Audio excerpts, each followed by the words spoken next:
شیخ فرمائیے گا، پوچھا گیا ہے کہ ایک مکان مکین کی زندگی میں ہی بینک کے سود میں سیل ہو گیا، مگر بھائی اس میں رہتے رہے بھائیوں نے پھر خرید لیا۔ اب بہنیں کہتی ہیں ہمیں بھی حصہ دو، بھائی خریدنے کے کاغذات بھی انہیں دکھاتے ہیں مگر بہنیں نہیں مان رہی، کیا کیا جائے؟ یہ دیکھیں کہ سب سے پہلے جو ہم یہ بات کرتے ہیں نا، اور اکثر کرتے ہیں کہ قرضے لینے سے بچیں، خصوصاً یہ بینک سے یا ان سورسز سے کہ جہاں پہ آپ کو اضافی پیسے دینا پڑتے ہیں۔ شریعت نے سود کو حرام اس لیے کیا ہے کہ بندے کی یقین جانے، بس اوقات نسلیں ختم ہو جاتی ہیں لیکن وہ قرضے ہی ختم نہیں ہوتے۔ ایسے ہی آپ کی املاک پراپرٹی پہ وہ ادارے قابض ہو کے بیٹھ جاتے ہیں، آپ کی اولاد تک اس سے فائدہ نہیں اٹھا سکتی۔ آپ کو پتہ ہے جب بینک والے قرضے دیتے ہیں، آپ لون لیتے ہیں تو کون کون سی چیزیں گروی رکھوانی پڑتی ہیں، کیا کیا چیزیں ان کو جو ہے وہ گروی رکھوانی پڑتی ہیں۔ اس وقت پیسے کا لالچ ہوتا، نظر کچھ نہیں آ رہا ہوتا۔ اللہ تعالیٰ سب کو ایسی مجبوریوں سے محفوظ فرمائے۔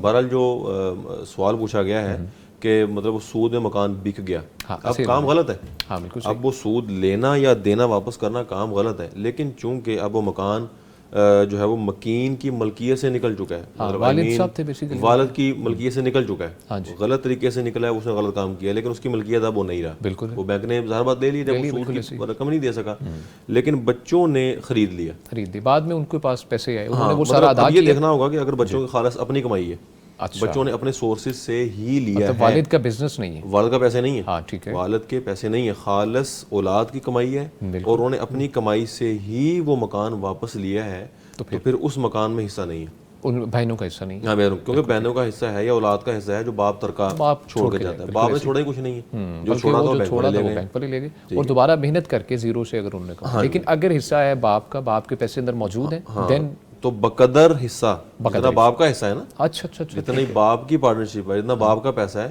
اس کے بقدر ان کو ملے گا۔ اچھا، اس میں سے جو باپ کا حصہ ہے اس میں تو پھر سب پہ تقسیم ہوگا، صرف بہنوں میں نہیں ہوگا؟ ہاں جی، سب میں۔ ہاں، ایک تو بھائیوں کا حصہ وہ الگ سے ہو جائے گا، جو باپ کا ایک خاص حصہ ہے اس میں سے پورا مکمل جو طریقہ کار ہے۔ یوصیکم اللہ فی اولادکم، کہ اولاد میں سارے شامل ہیں، مذکر بھی شامل ہے، مؤنث بھی شامل ہے، بیٹیاں بیٹے سب شامل ہیں۔ ٹھیک ہے شیخ، بہت شکریہ مفتی عبدالولی خان صاحب، اس کے بارے میں رہنمائی فرمائیے۔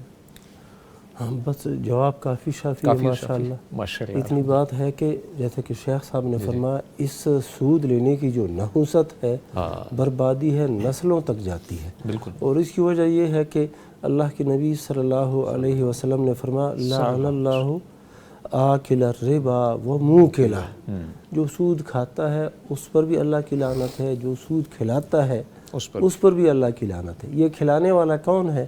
جس نے سود کا پیسہ لیا، ماہانہ طور پر، سالانہ طور پر وہ پیسے پھر ادا کر رہا ہے، یہ کھلانے والا ہے، تو اس پر بھی لعنت۔ تو لعنت کا مطلب کیا ہے؟ اللہ کی رحمت سے دوری۔